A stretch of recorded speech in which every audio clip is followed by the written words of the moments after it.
So we're going to shake it up a little bit in terms of audio, because I know in one of the last videos that I made, the audio was pretty bad, and I was just speaking through the microphone of the screen, the monitor, I should say. But the fact is that I think this computer is kind of taking a shit, so I'm sorry about that. But I think for this video, at least, I'm going to see if there's much of a difference. So Alexandria Ocasio-Cortez is grabbing a lot of the headlines that otherwise would be, I don't know what this video has to do with it. It's somebody shooting a shotgun at some black kid or something. But the video has nothing to do with that, the actual story. So Ocasio-Cortez has been in the news all the time. And she says Pelosi opponents lack diversity could make the Democrat leadership more conservative. So we've been hearing, and this, I think, this isn't an anti-Ocasio-Cortez video. I think she's just introducing an interesting topic in this case, which is, have the Democrats, are they, where are they reaching to? And a lot of people in the media and in, the progressive part of the party, the progressive section of the Democratic Party, they want them to become more diverse ethnically, move a little further to the left economically, and a variety of other policies, on immigration, that they, abolishing ICE and things like that. So that would be one perspective on where they should go. Then you have another perspective that would say, they have to strive to be more mainstream, more receptive to the wants and needs of middle class suburban America. And I'm not trying to tell people which one I support, because I'm not a Democrat. So I'm fine with either. They can fight over that. That's not really my problem. I think if you're a Democrat, it is a good question. So Alexandria Ocasio-Cortez expressed concern about the letter released by anti-Nancy Pelosi Democrats, saying that Pelosi opponents are not reflective of the diversity of the party. I mean, if anything, I think that what the letter does is that it creates a window where we could potentially get more conservative leadership. And when you actually look at the signatories, it is not necessarily reflective of the diversity of the party, the Congresswoman-elect said during an appearance on MSNBC on Monday. 16 House Democrats signed on to the Never Pelosi letter, essentially arguing that it is time for new leadership in the chamber. Pelosi served as Speaker of the House of Representatives from 2007 until Republicans regained the majority in 2011. We are thankful to Leader Pelosi for her years of service to our country and to our caucus, the letter reads. However, we also recognize that in this recent election, Democrats ran and won on a message of change. The representatives who signed the letter include 14 men and 2 women. I don't see why that makes a difference. Ocasio-Cortez told MSNBC's Chris Hayes that the letter lacked any ideological diversity and noted that very few people of color had joined the group opposing Pelosi's leadership. So she's going all in on the diversity issue. When I was reading this letter that was kind of released today, my main concern was that there is no vision, there is no common value, there is no goal that is really articulated in this letter, aside from we need to change, she said, adding that she's not totally bought into the concept. Ocasio-Cortez, who made history during the 2018 midterm elections by becoming the youngest woman ever elected to Congress, has previously hinted that she will be supporting Pelosi in her bid for Speaker. On her Instagram live video feed, the New Yorker said that right now she considers Pelosi to be the most progressive candidate in the field. This is insane. So I will say this, okay? I think that it is a little bit too much to ask for one person who's by the way a freshman Congress. Oh, I'm sorry, you can't say freshman. Who is a new Congressperson, Ocasio-Cortez. It's too much to expect her to change this party overnight. It's true, and I think she can be forgiven for having to adapt to life within kind of. And both of the parties have this problem that you have these people that they get where they are in Congress through seniority. That's really I mean, it's very difficult to think of a different way to do it, because you're talking about committees, you're talking about people who have established expertise. But the fact is that she is out of her fucking mind. If she thinks that what she just said means that she's supporting the most progressive candidate. She's supporting really the only candidate that there is.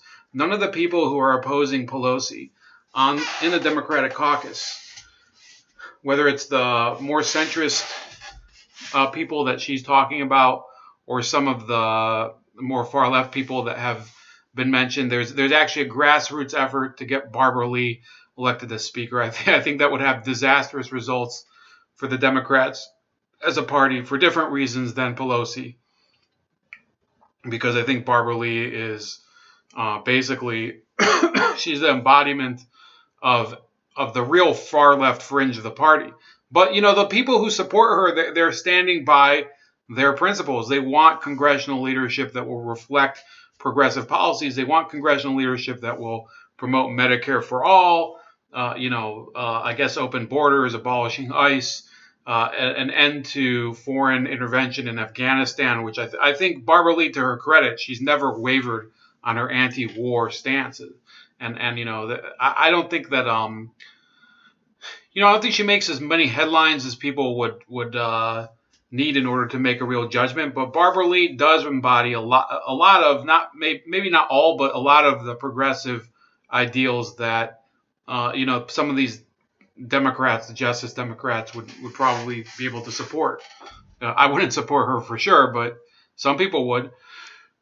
Ocasio-Cortez did not make mention of the top name being floated to challenge Pelosi for the position, Marcia Fudge. So this was before Fudge. This article was before Fudge had to withdraw her candidacy because she supported a suspected murderer, suspected murderer for early release, Judge Lance Mason. I covered that in a video last week, that she supported Lance Mason, who is now accused of murdering his wife after being sent to prison for beating her and breaking her face.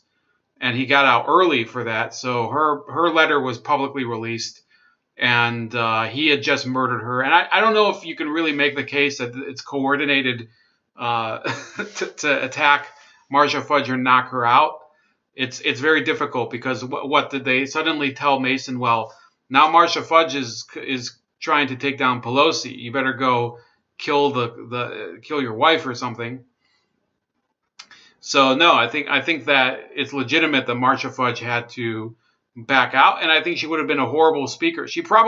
Barbara Lee would be a much better speaker than Marcia Fudge. Now, Marcia Fudge, who is my congresswoman, okay, and I have this to prove it.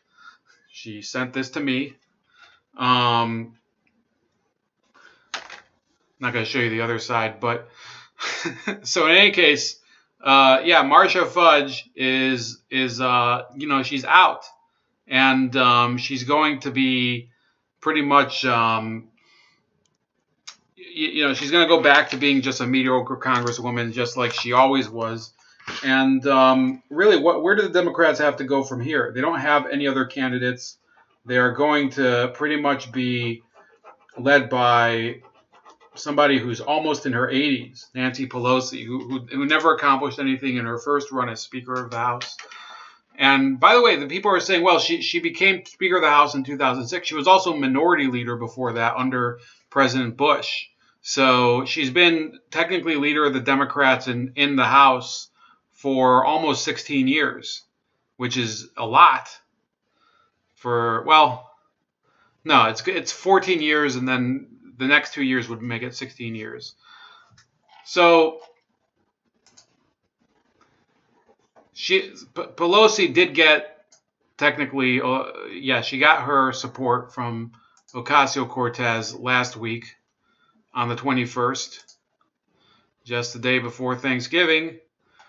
And she said all the challenges to Leader Pelosi are coming from her right in an apparent effort to make the party even more conservative and bent toward corporate interests. Well, Pelosi is the most corporate of the Democrats that there is. So what difference does it make if it's her or one of the other fossils that leads the party? hard pass. So long as Leader Pelosi remains the most progressive candidate for Speaker, she can count on my support. The endorsement from Ocasio-Cortez, a high-profile incoming progressive Democrat, is the latest sign of broad momentum for Pelosi's bid to retake her Speaker position in the new Congress. 5 incoming members had joined a total of 16 House Democrats in signing a letter to colleagues last week urging a change in leadership. One of those lawmakers to sign on to the letter, Representative Brian Higgins, reversed his position on. So these people are really, they have no balls, none of these people. Reversed his position and endorsed Pelosi on Wednesday. I wonder what she promised him. Ocasio-Cortez. So basically, I think one of the things that's going to happen is a lot of these people are going to basically be promised bullshit, and they're just going to. This is ridiculous. It's just stupid. I mean, it's kind of a charade. I don't even know if this challenge is serious.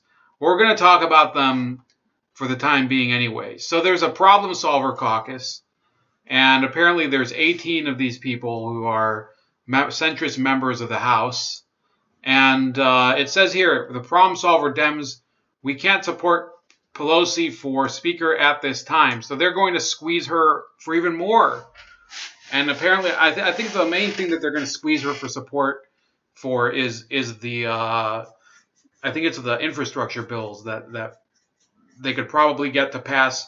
And if it does pass the House and then the Senate, then Pelosi will become tainted among Democrats, okay, with this issue where people will say, well, now she's basically working hand in hand with the Trump administration.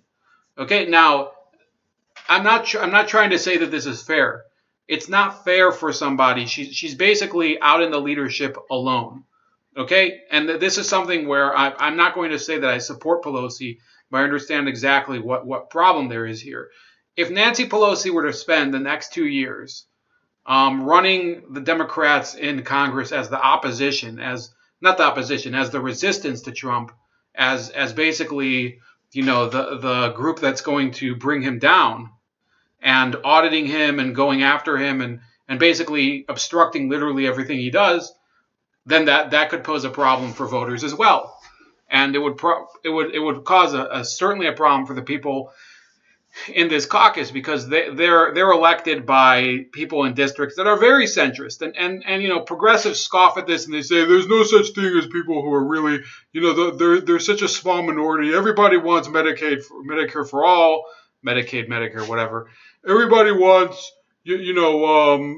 break up the big banks. Everybody wants etc. No, there are people who live in districts, and there's actually a district like that. Well, in Ohio, we don't have any like that, but in Pennsylvania, they certainly do. And in Michigan, they certainly do. And in certain states out west, they do. In Oklahoma, I could show you the House map here. You can see, the Democrats made some interesting and very, I guess, so some of the gains were impressive. I'm not trying to say, when I say that the Democrats did succeed in certain respects, I'm not trying to minimize it. I'm just trying to say that it's not the gains that they think they are. Okay, so look at some of these districts. They're in Iowa, Oklahoma, Utah, and sort of eastern Washington over here, and a lot of them in California and Orange County down here. There's actually more than one district down here, and some of them in upstate New York. So those are districts where you have a lot of centrist voters, a lot of middle class people.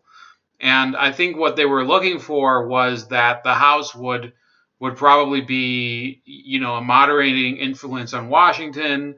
And in many cases, yes, the Republican candidate, if you look at the individual Republican candidates, they weren't that good. If you look at the individual Republican candidate over in certainly in upstate New York, you have people who have been in power for several years. In Orange County, absolutely. I'm not trying to say that the Republican Party should be the natural choice for everyone. But on the other hand, if you look at the Senate map, it's a different issue. in the Senate. You had an issue in Florida, for example. Bill Nelson had been in office for 20, 30 years, had been in one position or another. I think he'd already been in the Senate for 18 years, and he'd been in Congress. He'd been in politics since 1972 as an elected official. Those are people that people want to they want to get a change, and they elect people that are certainly different and offer an alternative to what they have gotten before. So Nancy Pelosi technically benefited from that, but she's also going to suffer from it. She's going to suffer from it because the people in those districts, they're not looking for somebody to basically do sit-ins and cry-ins and bitch-ins and all the other little symbolic actions that the Democrats did while they were in the minority. They're looking for people to probably resolve a number of the issues that have been outstanding since President Trump has been in office, since President Obama has been in office, and yes, since President Bush has been in office and probably beyond. There are issues that have been festering in terms of immigration, in terms of health care, and in terms of budget issues that none of the presidents have solved, whether it's Trump, Obama, Bush, or Clinton, or the first Bush, or Reagan, or anything. They're looking for resolution to a number of these. I wouldn't say resolution, but at least progress. And she's going to be on the clock for it, much more so than Mitch McConnell, by the way. Mitch McConnell is going to have the easiest job as a senator of anybody that you could think of, because all that he has to do is get people approved, get people confirmed, and people think that he's doing his job. I don't really think he's doing his job. I think he's kind of a joke. But yeah, the standards for him are a lot lower. This is not a fair fight. I'm not trying to pretend that it is.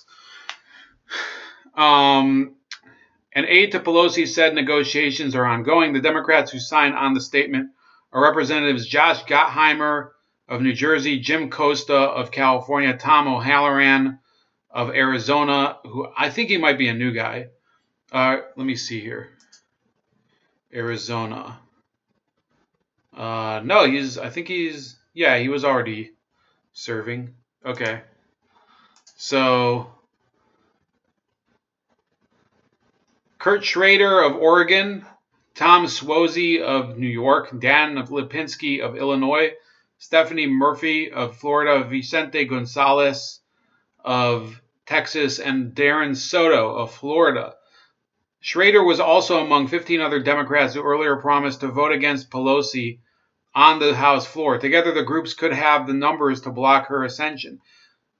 But Pelosi has already cut a number of deals this week to win over her detractors, and she has plenty of time to propose a package of rule reforms and win over remaining holdouts. Pelosi only needs a simple majority to become the party's nominee for Speaker during the closed-door caucus vote on Wednesday. If it's closed-door, then who the fuck cares? It doesn't even matter. We don't even know who's going to be voting for or against her. This is the biggest joke ever. But it does show how much of this is all bullshit. Okay, because in the end, I think most people are under no illusion that Nancy Pelosi will be Speaker of the House. The only question is how much pork is she going to give to each person? How many disgusting giveaways is she going to give to these people? It's just ridiculous. And then I'll talk a little about the caucuses at the end.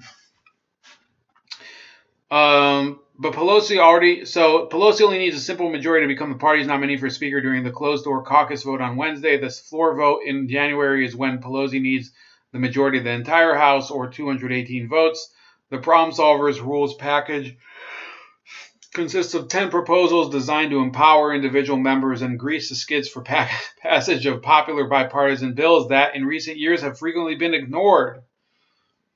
So there could be a number of these issues where Pelosi will end up throwing meat to the problem solvers, and also to the GOP, by the way.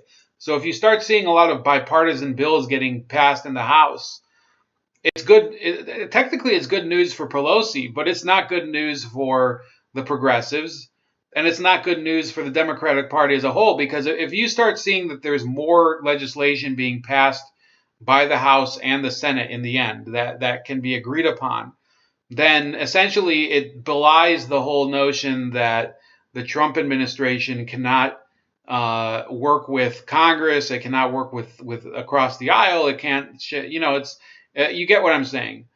The issue here is that Pelosi portrayed herself as the bastion of resistance for the past 2 years, and now that she's the Speaker of the House, it's not really. It might not be the resistance. It might. I mean, there's still going to be these committee investigations and everything, which I think will be to a certain degree an embarrassment for the Democrats, because they're.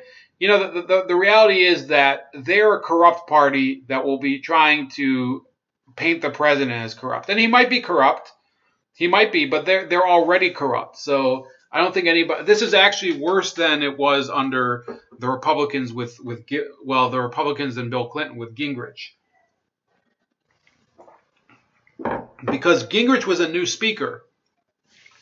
So people people saw him as a real leader and as somebody who was bringing a new product to a new product to the forefront. Even I would say Newt Gingrich was a fraud. Okay, I've never supported him. When he ran for president, I decided I wouldn't vote for him. And then instead we got Romney, who was also garbage, and who I unfortunately voted for. And in retrospect, I don't think it made a difference who won in 2012. I think both Romney and Barack Obama were garbage. And immediately, I don't know about you guys, who you voted for in 2012.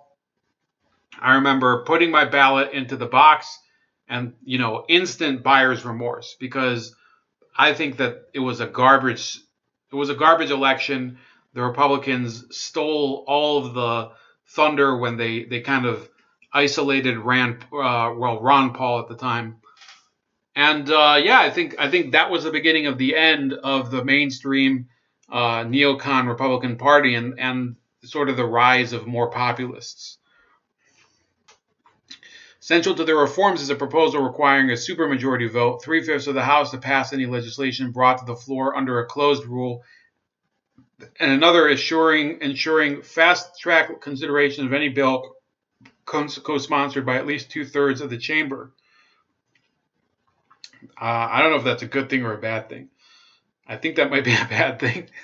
It also proposes changes designed to prevent a small group of hardliners from using threats to vacate the chair as a bludgeon to keep certain legislation off the floor, as the far-right Freedom Caucus has done in recent years.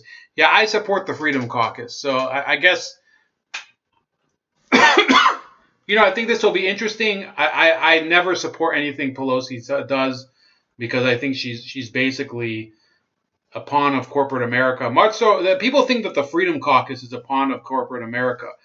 How could you? I mean, let's look at Pelosi's funding sources. So, Open Secrets. So, Nancy Pelosi. So, campaign finance summary. This is a great website. You guys should all use this. The majority here: Facebook Incorporated, Salesforce.com, Amazon.com, American Hospital Association, Alphabet Incorporated, which is the Google parent company. You have Boeing, Blue Cross Blue Shield. This looks like a law firm. So okay, University of California. That must be a bunch of people from there. Puma Springs Vineyards. That's interesting. Flynn Investments. United Steelworkers, PG&E Corporation. The people that are now being, their utility being blamed for the wildfires. American Medical Association, Delta Airlines, AFSCME, which is a corrupt public sector union. So yeah, Nancy Pelosi is filth. The people who support her are filth, and they're all bearded hipster pieces of crap that care about the Senate popular vote. And that's really all there is to it. So I think that you look at some of these people who are coming in that might be a thorn in her side. You have Ben McAdams, who is going to be the new Utah representative replacing Mia Love, who, by the way, blew it royally. And she maybe she runs in 2 years. I don't know what the hell is going to happen. I don't know what the hell people in Utah are thinking by voting for this guy. But maybe he deserved it. I don't know. Maybe she just deserved to lose. Maybe Trump deserved for her to lose. You can't absolve him from all the blame either. I mean, you have to attribute some of the losses in the House to Donald Trump as well. We can't just pretend that he's not responsible for anything that goes on that's wrong, that doesn't go his way. I mean, he's fallible as well. Anthony Brindisi, a New York Democrat who is also on the letter, is in another uncalled race. So some of these new Democrats who are from these suburban districts are going to be a pain in the ass for her. The other lawmakers on the letter are Democratic Representatives Tim Ryan, who challenged her for the leadership last time, Seth Moulton of Massachusetts, Linda Sanchez of California, Ed Perlmutter of Colorado, Kurt Schrader of Oregon, Philemon Vela of Texas, Jim Cooper of Tennessee. Wow, that's also, she should be concerned about that one. Bill Foster of Illinois, Brian Higgins of New York, and Stephen Lynch of Massachusetts. So those are all people that they're going to be a big pain in the ass for her. Aside from McAdams and Brindisi, 3 other incoming freshmen also signed the letter. Representatives elect Jeff Van Drew of New Jersey, Joe Cunningham of South Carolina, and Max Rose of New York. So you look here, that's 5 people out of a total of I think about 35 new congressmen from the Democrats who are going to be, they're just a problem for her. I'm surprised that Connor Lamb isn't signed on to this, because he actually had said that he's not really into supporting Pelosi. So yeah, if Connor Lamb supports Nancy Pelosi, that could become a liability for him going into the next election, because people will say, well, you weren't really into her last time. What happened that you suddenly decided to support her? So I'm going to say something about these caucus groups. Of course, there's the Congressional Hispanic Caucus, Congressional Black Caucus, the Freedom Caucus, the Democratic Leadership Caucus. What's the other one? There's the Progressive Caucus. I think that's what they're called. Those are all okay. I have no problem with them existing. And I'll explain to you why sometimes they end up being created. And this Problem Solvers Caucus, I think, is kind of a, I don't know if I'm willing to say that they're good or bad, because, groups that say, well, we're going to just support bipartisanship.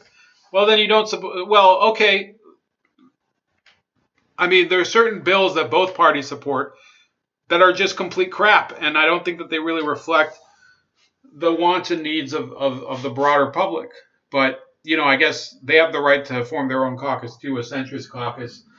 But I'll explain using the example of the Freedom Caucus of why I think, this new group could be a huge problem for Pelosi, a little bit more of a problem than the Freedom Caucus, it's real simple, okay? In 2010, John Boehner was elected speaker. We can even look at that election if you want. Let's just take a couple minutes. So John Boehner took office, and he just destroyed Pelosi. He gained 63 seats, and people were like, "Well, John Boehner, will give him a chance. He's the new. He'd never been speaker before, and he had the chance to really be the type of person who would be a formidable challenge to Barack Obama." Okay, so in 2 years, between 2010 and 2012, the Democrats and the Republicans were kind of locked in a lot of battle and whatever, and Obama couldn't get anything moving with John Boehner. And John Boehner, I think, did effectively derail Obama's agenda. I think there's no doubt about that. Okay, I don't think that there's much to dispute there. But after 4 years, okay, so Obama gets reelected in 2014. Boehner didn't really change anything about what he was doing. And in fact, I think by 2014, the House Republicans seemed to be just completely weak and out of ideas. They had no initiative, and Boehner was actually forced out as the speaker, and they had to actually bring in Paul Ryan, who's also a piece of garbage, just like John Boehner. And they had him as speaker for a couple years. And the reason that why do you think that Paul Ryan has had to retire as speaker? Because he was unpopular too. With who? Well, the Freedom Caucus is really, they were the people who started to just animate people on the right. The Freedom Caucus, the MAGA people, the Trump loyalists and everything. So Paul Ryan, who had been saying, well, I'm going to be basically a check and balance on Donald Trump in office and everything. Well, that's not really what happened. Nobody really respects Paul Ryan anymore. The Democrats don't respect him because they don't think that he's really a check and balance on Donald Trump. And the Republicans don't respect him because he hasn't really gotten too much accomplished in his time in the House. And most people don't really think he's that impressive. And he's still remembered as the loser who was Mitt Romney's vice presidential nominee. So yeah, I think the Freedom Caucus has been very much responsible for causing a lot of the changes in the Republican Party over the past 8 years. The Democrats haven't seen the same effect because in many cases their caucuses, the CBC, the Congressional Black Caucus, the Hispanic Caucus, even the Progressive Caucus have backed Nancy Pelosi and the House establishment. It's just a fact. So now you're seeing people in the center. Okay, people in the center are actually becoming just more what do you call it? People in the center are becoming the real opposition within the Democratic Party to the party establishment. Is there a progressive establishment? Absolutely. I'm not trying to minimize that. But they're just not doing the things necessary in order to change the party from within. Even the defeat of Joe Crowley by Alexandria Ocasio-Cortez. What did it gain them? Well, okay, so Crowley is gone, and then another really old Democrat will take his place, possibly even Barbara Lee, and they'll still support Pelosi, and ultimately the caucus itself will probably give a lot more help to the Republicans, and you're still going to need a progressive revolution within the party and the replacement of a lot of these older representatives. And I don't think it's going to be very difficult for them to do it in the next 2 years. Anyway, I hope that you enjoyed this explanation, even if you are a douchebag hipster who likes to talk about the Senate popular vote. And please like the video, share the video, subscribe to this channel, subscribe to my other channel, Razor Ray Live Wounds. And also, please tip me on the Patreon. And what's the last one? Oh, yeah, comment when this uploads. I'll talk to you guys later. Go Buckeyes.